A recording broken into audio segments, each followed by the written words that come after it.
menyayangi teman, menghargai teman seperti itu, atau menaati peraturan. Jadi banyak yang bisa yang wajib kalian lakukan di kelas.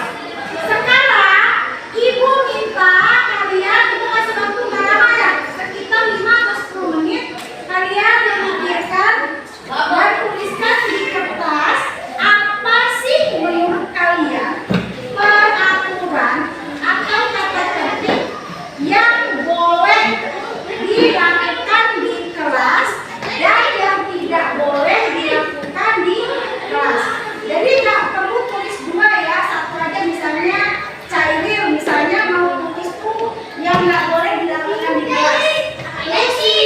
Siapa lagi? Misalnya siapa? Ardian.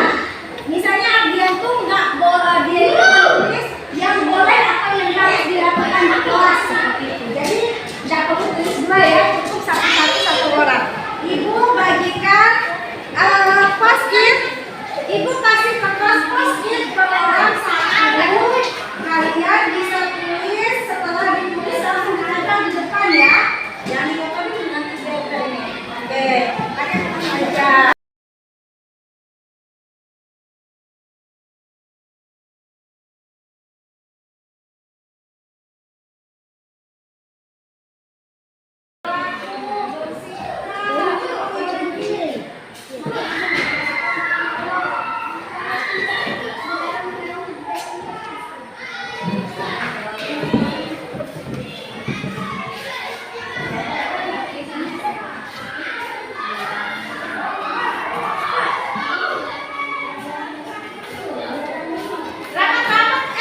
Jangan jauh-jauh kita mau apa tulisannya. Yang penting bagus.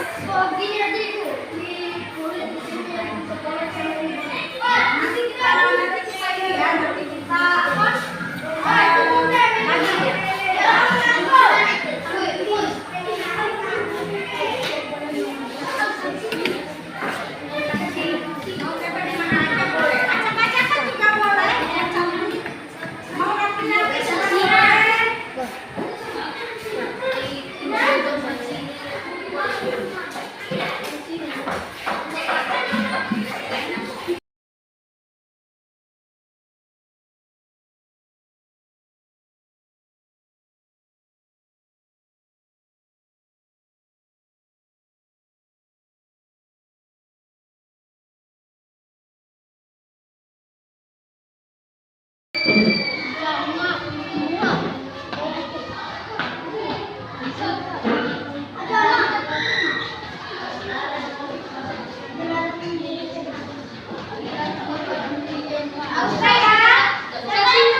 Yang pertama,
yang kalian pikirkan sendiri, bukan guru yang memberikan ya, tapi kalian yang pikirkan.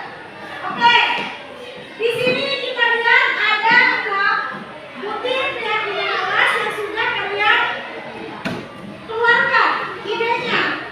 Pertama, menghormati guru dan menghargai teman ya.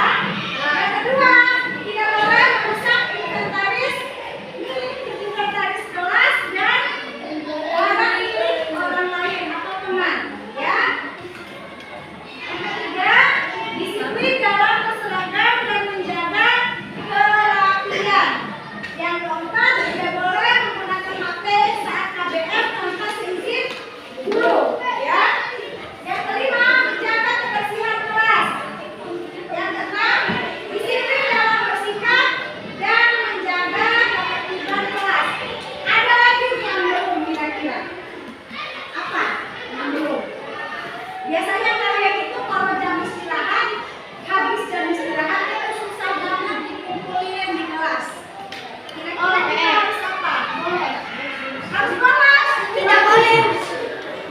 Harus masuk tepat waktu. Oke?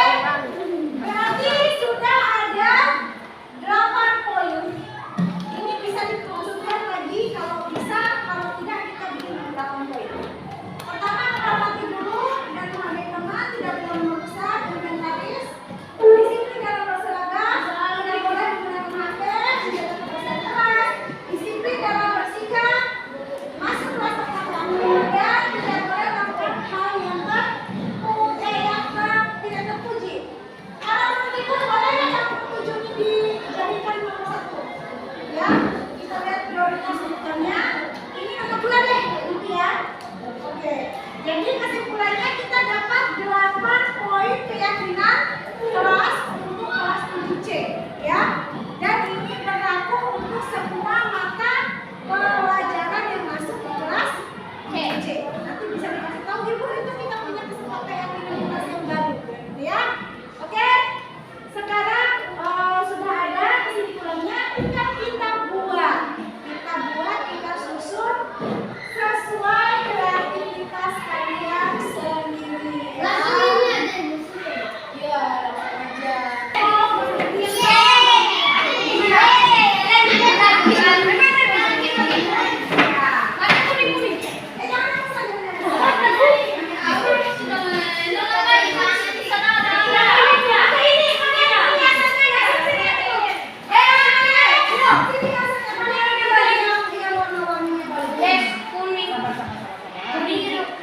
Ini yang warna 1.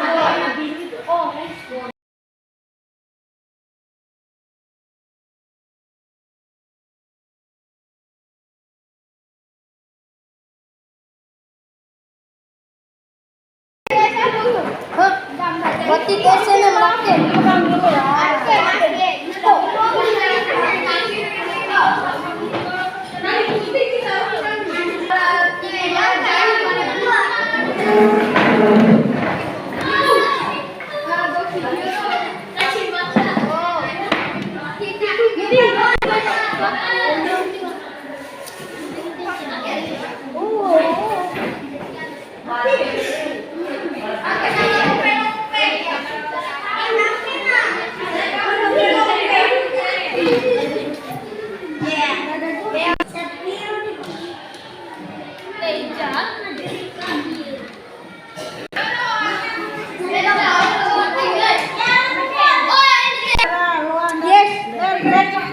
Yang penting kamarnya tuh bagus. Aja, aku kan nggak bisa.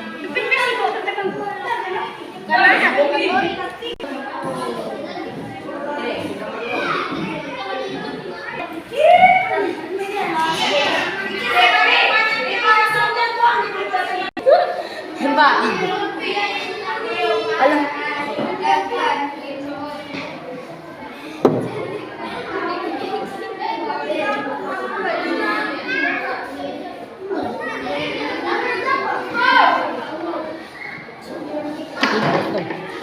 Betul.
Kan sepidol bang. Cetakan kok bang. Merah mana?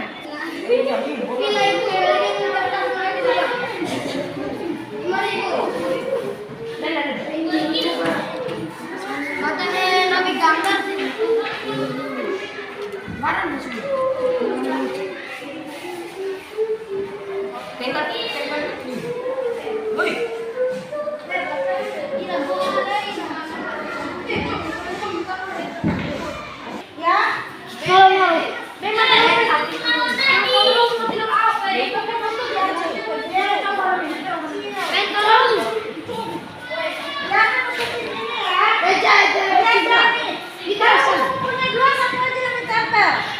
Satu orang satu ya, satu orang satu hiasan.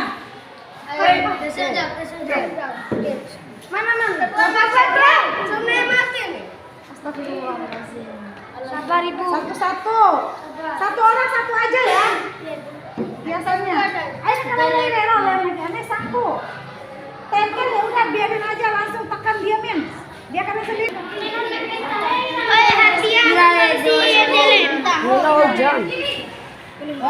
Keling. Nabi sempat ini masih kosong sebelah sini loh. Ya, karena ini kosong.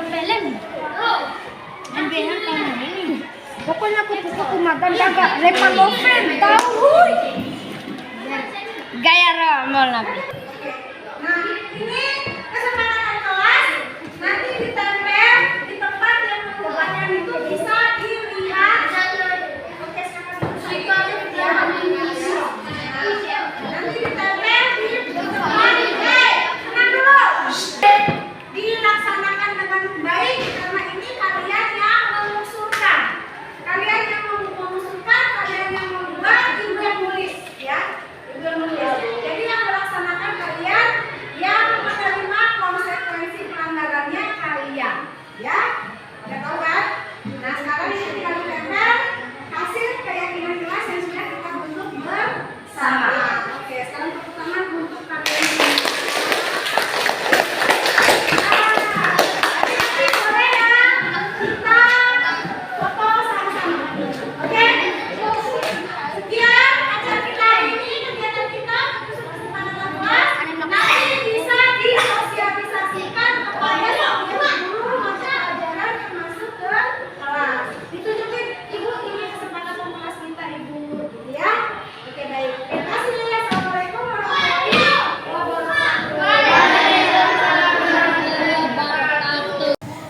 Bismillahirrahmanirrahim. Assalamualaikum warahmatullahi wabarakatuh. Waalaikumsalam warahmatullahi wabarakatuh.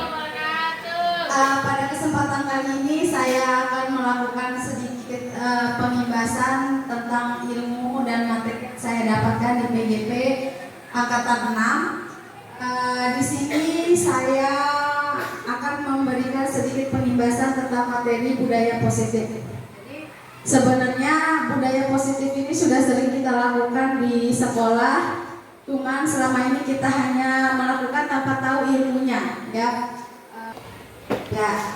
Nah, ada dua perbedaan antara budaya positif dengan budaya sekolah. Jadi budaya positif itu berangkat dari budaya sekolah. Kalau budaya sekolah itu kebiasaan yang dilakukan selama di sekolah. Tradisi, ya. Budaya sekolah merupakan berbagai tradisi dan kebiasaan keseharian yang dibangun dalam jangka waktu yang lama. Jadi kayak misalnya ketemu guru terus salam, itu namanya budaya sekolah, tradisi. Sementara budaya positif, udah, ya. Budaya positif itu adalah nilai-nilai atau keyakinan-keyakinan dan kebiasaan di sekolah yang dilakukan spesifik dikhususkan untuk murid, dalam artian apa yang kita lakukan, apa yang kita tanamkan, yang kita biasakan ke murid itu semuanya harus berpihak kepada murid. Belum deh. Semuanya harus berpihak pada murid supaya murid itu menjadi pribadi yang kritis dan penuh hormat serta bertanggung jawab. Misalnya saya kasih contoh, apabila ada pelanggaran disiplin sekolah, biasanya kita kan selalu, harus langsung dihukum. Jadi kalau dalam penerapan budaya positif, kita harus kita menerapkan tradisi, tapi dengan tujuan agar anak itu menjadi pribadi yang bertanggung jawab. Jadi konsekuensi yang kita harus tanamkan, konsekuensi yang diberikan itu harus menggali rasa tanggung jawab anak, seperti itu. Nah, kegiatan apa saja yang biasanya Bapak Ibu lakukan secara berulang kali di sekolah? Biasanya yang sering dilakukan. Kalau Kak Vika, biasanya kalau ada kesalahan atau pelanggaran disipliner langsung ditindak, ya, langsung ditindak.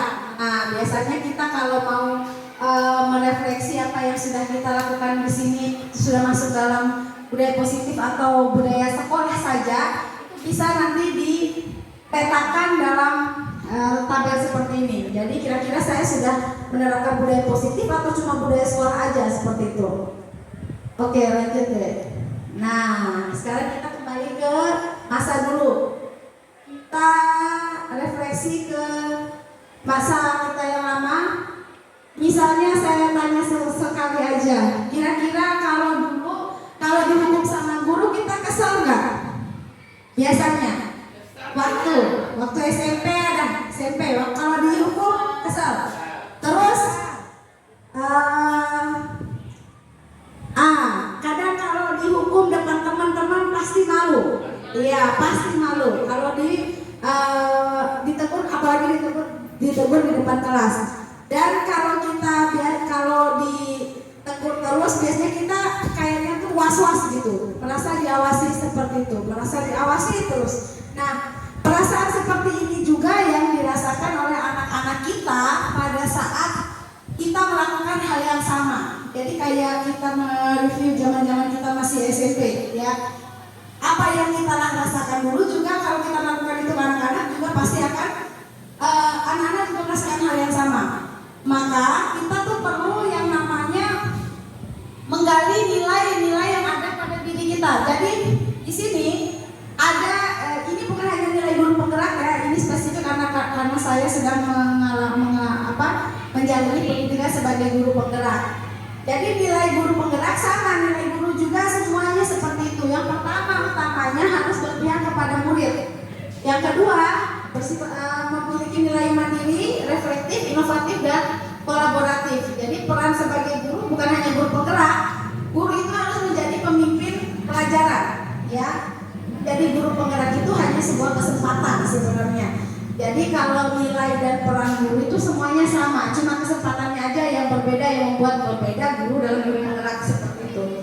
Peran guru penggerak itu peran kita sebagai guru menjadi pemimpin pembelajaran, menggerakkan komunitas praktisi. Komunitas praktisi itu kayak grup belajar atau grup yang membahas permasalahan tertentu dalam sekolah, ya, dan harus terus menerus. Lalu menjadi coach bagi guru lain. Jadi kalau kita merasa ada ilmu yang kita miliki, meskipun itu sedikit, jangan lihat dari siapa yang menyampaikan. Dia junior tapi berani memberikan kita ilmu. Jangan lihat dari siapa yang menyampaikan, tapi lihat apa yang dia sampaikan. Jadi setiap guru bisa menjadi coach bagi guru yang lain, bukan hanya guru penggerak. Lalu mendorong kolaborasi antar guru. Siapapun kalau punya jiwa kolaborasi bisa menggerakkan kolaborasi di antara guru, mewujudkan kepemimpinan murid. Artinya harus mampu menggali potensi yang ada pada murid. Yes. Nah, jadi dalam penerapan budaya positif tadi, ya, harus jadi sebenarnya guru itu ada 5 posisi kontrol. Kita selama ini sudah melakukan posisi kontrol itu tanpa sadar. Saya juga baru tahu setelah belajar. Yang pertama, tipenya Ibu Vika.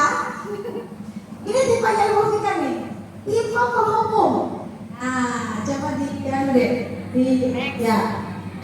Tipe penghukum, tindakannya itu pasti yang dilakukan langsung memarahi. Jadi kita tidak bisa saling ini ya. Saya juga begitu. Ini jadi kita menjelaskan secara garis garis besar saya juga termasuk tipe penghukum. Memarah-marahi, mengkritik, menyakiti dengan secara verbal, ya, melakukan tindakan kekerasan, kadang jewer, kadang dijambak, itu termasuk dalam tindakan penghukum. Ya, kita juga begitu ya, nanti setelah tahu ilmunya kita coba terapkan.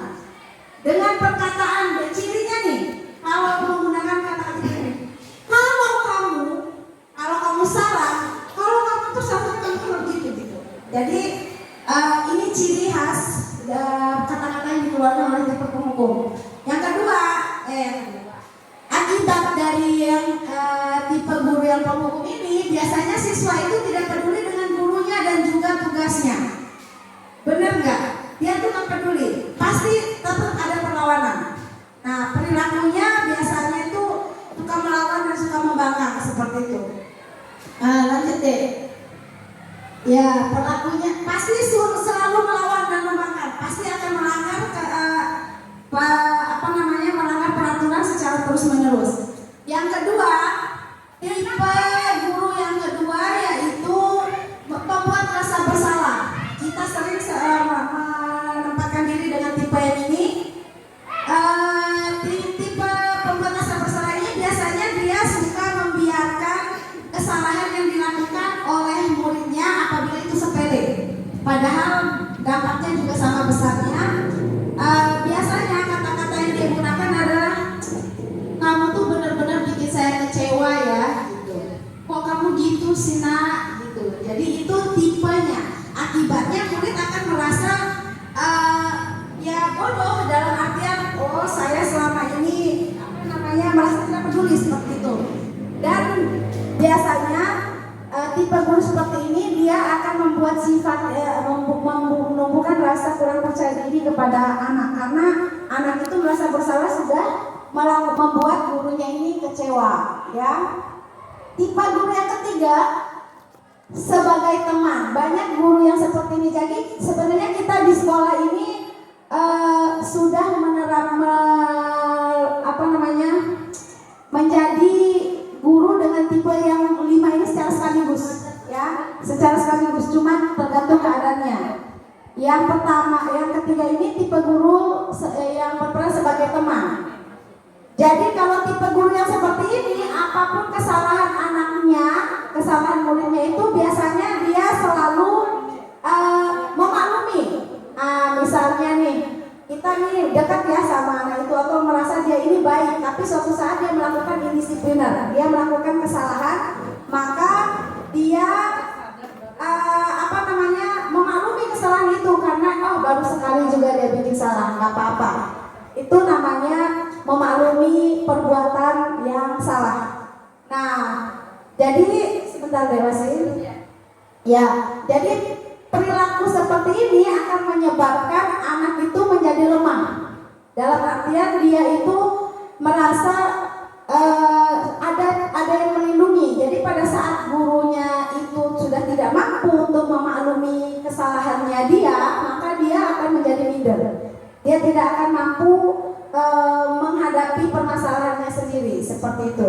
Karena apa? Karena dia merasa guru adalah teman yang memaklumi semua kesalahannya dia, ya.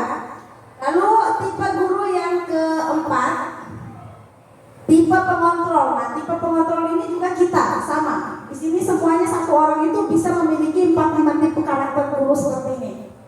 Suka memantau dan mencatat apapun kesalahan atau tindakan indisipliner yang dilakukan oleh siswa. Biasanya di sini guru BK. Biasanya guru BK, wali kelas suka seperti itu. Biasanya di posisi guru seperti ini, gurunya suka mengatakan, kamu tahu kan aturannya begini, kok kamu begitu, gitu. Kenapa kamu masih begitu? Udah tahu aturannya seperti itu. Jadi ada karakter khusus dari setiap posisi kontrol atau tipe guru yang saya jelaskan di sini. Akibatnya apa? Siswa akan kritis. Misalnya kalau kita tegur, kamu tahu kan kalau kamu salah? Tahu Bu, tapi saya melanggar apa gitu. Misalnya kalau dia bilang nggak tahu, apa aturannya. Nah, jadi kalau kita terlalu menekankan posisi seperti ini, siswa cenderung mempertanyakan istilahnya secara administratif ya, terlalu kritis. Kayak kalau bahasa Bimanya itu dia jadi lebih terlain, lebih lancar ya. Nah, biasanya perilaku seperti ini membuat siswa itu menjadi apapun yang dilakukan dia selalu berorientasi atau mengharapkan imbalan berupa pujian, apresiasi kalau dia itu patuh terhadap aturan, terhadap gurunya. Tipe guru yang terakhir itu tipe manajer. Nah, yang ini yang sulit sekali untuk kita terapkan. Tipe manajer ini tipe yang paling diutamakan harus kita miliki karena ini yang benar-benar berpihak kepada murid. Jadi berpihak pada murid itu bukan hanya semua istilahnya yang kita pikirin itu semua untuk murid, tetapi bagaimana caranya kita membentuk karakter murid, karakter baiknya. Nah, tipe guru yang seperti ini biasanya apabila ada tindakan pelanggaran disiplin, biasanya dia lebih berusaha untuk menggali permasalahan yang dilakukan yang ditimbulkan oleh murid, lalu mencoba membuat murid ini atau memancing murid ini untuk mengeluarkan idenya sendiri dalam menyelesaikan permasalahannya. Jadi harus menggunakan kata-kata yang halus kayak, nah sebenarnya kamu tuh tahu nggak kesalahan kamu tuh di mana? Pokoknya yang benar-benar guru berhati malaikat, ya sulit sekali. Nah terus sebentar deh, sih. Nah biasanya di sini peran guru ini adalah membuat kesepakatan dengan murid, ya, membuat kesepakatan dengan murid apa yang akan dia lakukan atas kerusuhan atau permasalahan yang sudah ditimbulkan. Misalnya kalau ada aturan sekolah harus berseragam lengkap, pakai dasi, terus bajunya harus seragam, sepatunya juga harus seragam hitam. Apabila ada siswa yang tidak berseragam sesuai dengan aturan, maka harus ditindak. Jadi tidak ada istilah nggak apa-apa deh hari ini masuk aja gitu, besok pakai seragamnya. Tetapi bagaimana kita membuat siswa itu bertanggung jawab terhadap peraturan yang sudah dibuat. Kalau dia tidak menggunakan seragam maka dipulangkan. Kasih pilihan, menurut kamu itu mau pulang ganti seragamnya atau menunggu diantarkan seragamnya. Pokoknya harus sesuai dengan peraturan. Jadi kita membuat siswa itu bertanggung jawab atas kesalahan atau pelanggaran yang sudah dilakukan, seperti itu. Ya lanjut deh. Nah, kalau udah gitu posisi guru yang sebenarnya yang baik menurut anak itu pasti posisi guru sebagai manajer, ya. Tidak ada anak yang ingin dihukum oleh gurunya. Jadi maunya tuh disayang-sayang seperti itu. Oke deh, lanjut. Nah, di sini ada jadi dasar kita dalam memilih posisi kontrol itu kan harus tahu dulu nih. Kita melakukan hukuman itu kan supaya anak-anak menjadi lebih disiplin. Nah masalahnya disiplin itu ada perbedaannya. Biasanya kita menganggap bahwa menghukum siswa itu supaya dia lebih disiplin. Tetapi pada dasarnya disiplin sama hukuman itu tidak sama, ya. Disiplin dan hukuman. Kalau disiplin itu lebih merujuk kepada praktik mengajar untuk melatih siswa dalam jangka panjang. Jadi kalau untuk menegakkan disiplin siswa itu tidak serta-merta dalam sekali tegur langsung disiplin, tetapi butuh waktu dan perilaku. Jadi kita kalau anak-anak mau menerapkan disiplin kepada anak, maka kita harus memberikan contoh. Jadi butuh waktu, ya. Sementara kalau hukuman itu kita hanya mengendalikan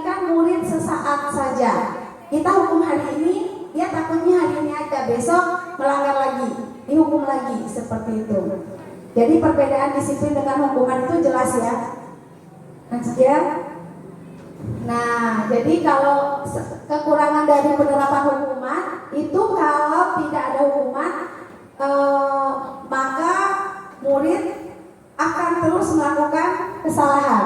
Jadi beda disiplin dengan hukuman itu sangat signifikan ya. Lanjut deh.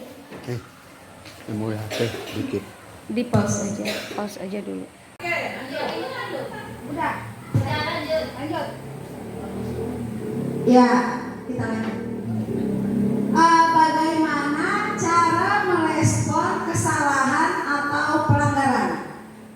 Ya, bagaimana cara merespon kesalahan dan pelanggaran? Tentu saja dengan kasih sayang dan kebaikan dibandingkan menyalahkan, menuduh dan menceramai. Jadi posisi kontrol yang tadi saya jelaskan ada 5, itu sebaik-baiknya posisi kontrol atau tipe guru yang harus dilakukan adalah sebagai manajer ya. Jadi posisi sebagai manajer itu merespon kesalahan anak dengan penuh kasih sayang, dengan kata-kata yang lemah lembut dan dengan cara memicu atau memotivasi siswa supaya lebih bertanggung jawab atas kesalahan yang diberikan. Jadi di sini posisi kontrol itu yang manajer itu misalnya kalau siswanya ini ngerusakin meja atau kursi, yang bertanggung jawab itu yang merusak, bukan satu kelas. Suruh ganti. Yang satu orang saja. Yang merusak itu yang mengganti, bukan satu kelas, karena gotong royong terus solidaritas enggak ada. Jadi kalau untuk posisi kontrol yang kelima, salah ya salah, tapi dengan cara yang penuh kasih sayang seperti itu. Susah. Iya, susah jadi manajer, Bu. Contoh kasih sayang, Red. Enggak heran. Iya. Kemarin, oke. Nanti di sini. Bagaimana coba? Iya, kayak kemarin di kelas. Iya, diskusi. Gak masalah. Jadi seperti kemarin kita melakukan restitusi, ya. Jadi nanti saya jelaskan tentang restitusi. Disiplin positif dan negatif. Tadi kita sudah bahas tentang perbedaan disiplin dengan hukuman. Nah, disiplin itu ada 2 tipenya. Ada disiplin positif dan disiplin negatif. Kalau disiplin positif itu mengajarkan keterampilan sosial dan emosional dan keterampilan kehidupan yang penting dengan cara penuh hormat. Jadi kalau disiplin positif ini lama, jangkanya lama tapi hasilnya bagus. Terus kalau disiplin negatif itu hanya berfokus pada hukuman. Benar tujuannya untuk mendisiplinkan siswa, tetapi tidak membentuk karakter siswa yang kita harapkan, apalagi membentuk profil pelajar Pancasila, itu jauh. Jadi disiplin itu bagus, tapi langkah lebih bagus kalau kita menerapkan disiplin positif. Nah, langkah awal dalam menerapkan budaya positif di sekolah, tadi kan udah jelas budaya sekolah sama budaya positif itu beda. Jadi langkah awal yang kita lakukan adalah dengan membuat keyakinan kelas. Membuat keyakinan kelas. Jadi biasanya itu sebentar ya. Membuat keyakinan kelas. Semua kelas biasanya sudah membuat kesepakatan kelas. Bedanya kesepakatan kelas disorder. Nah, apa bedanya antara kesepakatan dengan keyakinan? Kalau kesepakatan itu kita membuat berdasarkan keadaan di kelas, tanpa kita, memang benar kita ada juga guru yang membuat sendiri, ada guru yang membuat dengan siswa. Tapi kalau kesepakatan lebih merujuk ke konsekuensi. Kalau begini maka kita begitu, gitu. Nah, jadi kayak siswa itu diintervensi, ditekan. Nah, sementara kalau keyakinan itu murid itu membuat sendiri sesuai dengan hati nuraninya, idenya,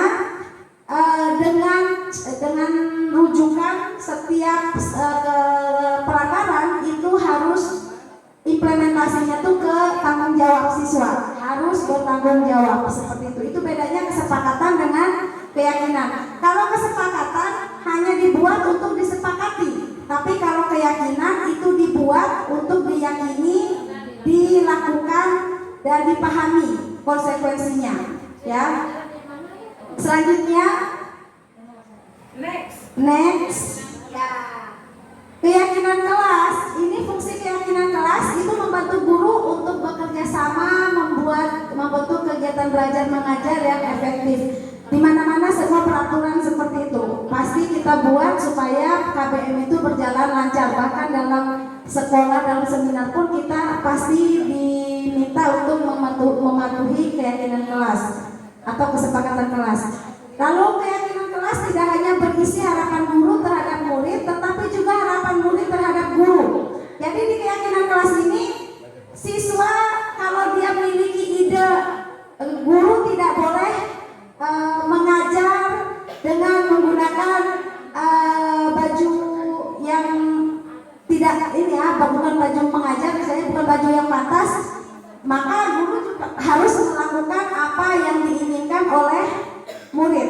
Misalnya guru tidak boleh memberi catatan saja. Jadi guru juga harus seperti itu.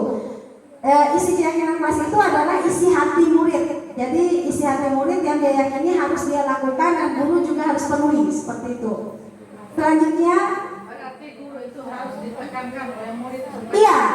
Iya, makanya keyakinan kelas itu harus dibentuk oleh murid di atas, di bawah bimbingan guru.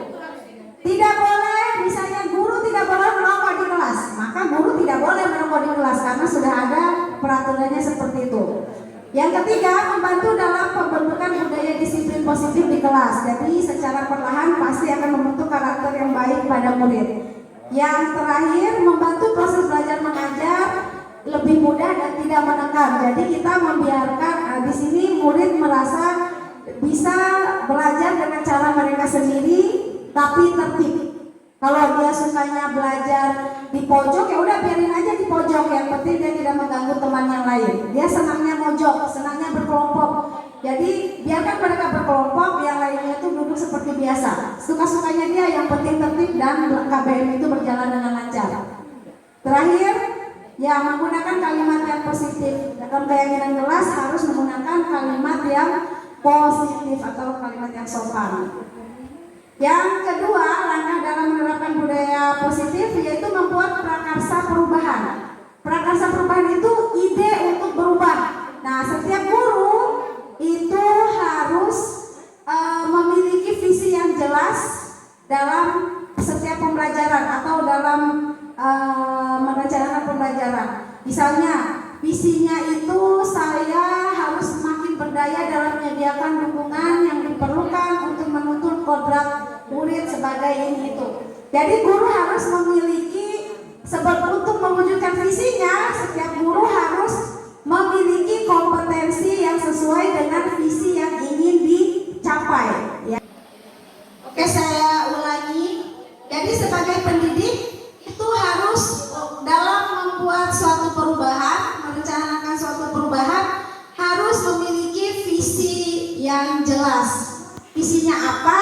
Maka kompetensinya harus dipenuhi. Kalau mau jadi visi saya ingin menjadi guru profesional, nah, untuk menjadi guru profesional harus dia mengikuti seminar-seminar, menambah ilmu dari berbagai media seperti itu.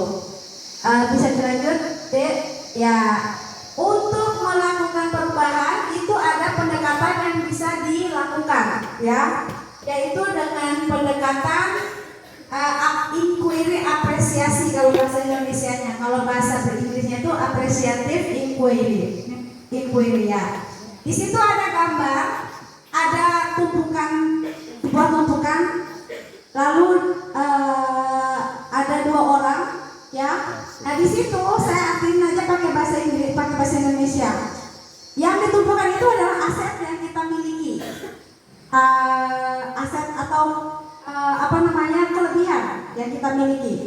Lalu satu orang lebih fokus pada apa yang kurang, kayak sarana dan prasarana, apa segala macam, ya. Sementara yang satu orang lebih positif melihat potensi yang ada, bukan pada apa yang tidak ada. Jadi kalau dalam inquiry apresiatif itu kita harus berfokus pada pemanfaatan aset yang ada, bukan malah memikirkan saya di sekolah saya tuh fasilitasnya kurang gitu, atau gurunya itu begini begitu, kepala sekolahnya begini begitu. Jangan lihat di situ, tapi kita lihat pada aset yang ada di sekolah. Bagaimana cara kita memaksimalkan aset yang ada dengan fasilitas yang seadanya. Itu namanya melakukan perubahan. Nah, inquiry apresiatif ini bisa kita wujudkan dengan menggunakan tahapan bagja. Jadi bagja itu ada semacam kerangka yang disusun untuk mencapai tujuan atau visi yang diinginkan. Misalnya, visi saya, prakarsa perubahan saya adalah ingin membuat pojok baca di kelas. Maka yang saya pikirkan adalah bagaimana caranya. Kalau saya memikirkan fasilitas yang tidak ada, materi yang tidak ada, maka perubahan ini tidak akan terjadi. Tapi saya lebih melihat ke tantangan. Tantangan itu artinya gimana caranya supaya jadi. Mungkin kita bisa memanfaatkan buku-buku yang ada di perpustakaan, kita bawa ke sekolah, atau kita bisa memanfaatkan murid-murid yang gemar membaca, bisa bawa koleksi bacanya dibawa ke sekolah, membuat pojok baca dengan alat-alat seadanya yang ada. Jadi jangan fokus ke kekurangan, tapi fokus pada aset atau kemampuan yang ada, seperti itu. Silakan dilanjut, Dek. Nah, dalam mengikuti program Bagja, dalam rangka merancang sebuah program untuk menerapkan budaya positif sesuai dengan budaya seperti ini. Jadi budaya positif ini larinya lebih paling sekitar ini aja kalau budaya positif di sekolah nanti. Lebih ke budaya tepat waktu, menggunakan seragam, menjaga kebersihan, penerapan protokol kesehatan, menghargai guru, disiplin, etika, perilaku, ke situ aja. Jadi nggak jauh-jauh. Kita mainnya di lingkungan sekolah aja seperti itu. Yang terakhir, jadi kesimpulannya adalah bahwa dalam melakukan penerapan atau untuk mewujudkan sebuah budaya positif itu tidak serta-merta segampang kita membalikan telapak tangan, ya. Harus penuh proses dan waktunya yang waktunya itu tidak sebentar gitu. Dan jadi butuh waktu dalam mewujudkan sebuah budaya positif. Jadi dan ini juga perlu komunikasi antara guru dengan kepala sekolah, dengan manajemen sekolah. Jadi kalau ada apa-apa jangan dipendam sendiri, bisa langsung dikomunikasikan. Jadi dalam setiap permasalahan yang paling penting adalah komunikasi, ya. Sekian pengimbasan singkat yang bisa saya sampaikan buat teman-teman sesuai dengan pemahaman saya, itu yang saya buat. Terima kasih atas waktu dan perhatiannya. Wabillahi taufiq wal hidayah. Wassalamualaikum warahmatullahi wabarakatuh.